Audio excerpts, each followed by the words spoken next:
Making money as an independent music artist has never been easy, and in many ways it's getting harder and harder. However, there is hope, and in this video we're unpacking several ways that you can increase your income streams to make more money and more progress as a music artist.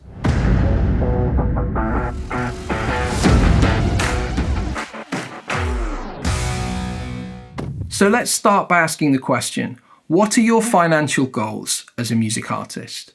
A lot of acts that I speak to have an expensive hobby.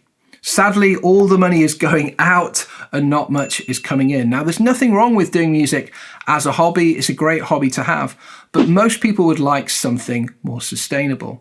And then there are many artists in the middle who are just scraping by. They're living hand to mouth, month to month, and they crave something more predictable and solid. And then there are artists who are making it work. After all's said and done, they're producing a profit. Where are you on that spectrum? Do you have an expensive hobby? Are you just getting by, or are you making it work? If you're making it work, I'm guessing it's because you have multiple streams of income. It can all get a bit much sometimes thinking about being a music artist and making money. The two feel like opposite ends of the spectrum at times. Some people are accused of being sellouts for being focused on making money through their art. And other people just see it as a sign of success. If you write amazing songs and put on incredible shows, of course, people are going to turn up. They're going to buy your products. I want to encourage you with this. If you want to build a tall building, you'll have to lay foundations. So even if it feels like money's flowing the wrong way, that's okay. Your music is worth investing in. And you can't expect anyone else to invest in you if you're not willing to invest yourself. So if that means you have an expensive hobby, that's okay. Just make it sustainable. If you're barely getting by, keep going, keep learning, keep refining your processes. And if you're smashing it out of the park, keep doing that. Open up additional income streams. You can go even further. You can reach even more eyes and ears with your upcoming releases. Firstly, create content that connects with your crowd. Once you have content connecting with your crowd, package some of this content into products. Create a standard edition for your community. Then create a VIP deluxe edition for your core. The crowd want everything for free, but the community are willing to spend a little. The core are willing to spend a lot. Package up your content. Don't just give it all away for free. The second thing that you need to do is create products that cover all of the price brackets.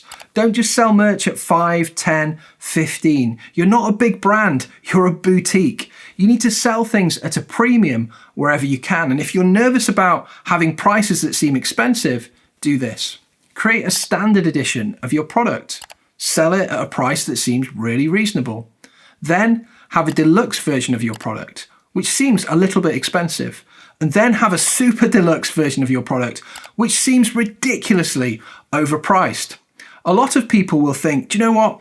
I'm going to go for the deluxe version because it's helping the artist out. I'm getting better value. I'm getting a better product. And some people will go for the super deluxe version, and you'll be really thankful you took this advice. Thirdly, are there any services that you can offer your supporters? And when it comes to you personally delivering services, people can't buy you from anywhere else. So please don't undervalue yourself. Please don't underprice your service. Don't just offer people a guitar lesson. Offer them a consultation. Offer them a masterclass. Because you can charge a lot more for a masterclass than a guitar lesson. Number 4. You need to offer your audience experiences they're happy to pay for. Now, let's suppose that you do a live stream every single weekend on Facebook. People are used to you showing up and singing some songs and responding to their questions in the chat, but you're doing it for free. You're not making much money through the tip jar. So how do you get people to pay? Well, perhaps you do an event once a month and you make it the real deal. It's not just a step up from your Facebook live stream. It's 3 or 4 levels above. You do requests for people, you do a giveaway, you give this event a really cool name, you have a registration page, you share the latest news, you tease people throughout the week on Facebook that they're missing out if they're not showing up, and then you deliver. And if you keep delivering, if you save some of those best cuts for your core audience rather than just giving your best stuff out to the crowd too readily, people will be happy to pay. And finally, the smartest artists offer subscriptions to their supporters. Subscriptions make so much sense because you get recurring clockwork revenue. You make the sale once, but then support comes in month after month after month. In fact, we find through Rocket Fuel, the average monthly supporter will go for years. So let's take an everyday scenario. You're doing a concert, you have some CDs that you want to sell at £10, and then you sell 30 of them. You generate £300 in revenue. Now you can double your income just by making one additional sale. And who doesn't want to double their income? You get one person out of the 30, that's just 3.333333%. 1 in 30 starts supporting you at £10 per month through a subscription. That will give you over 2.5 years, £300 in revenue. What if you could get 2 of those people who've bought a CD to upgrade to the subscription? You've tripled your income.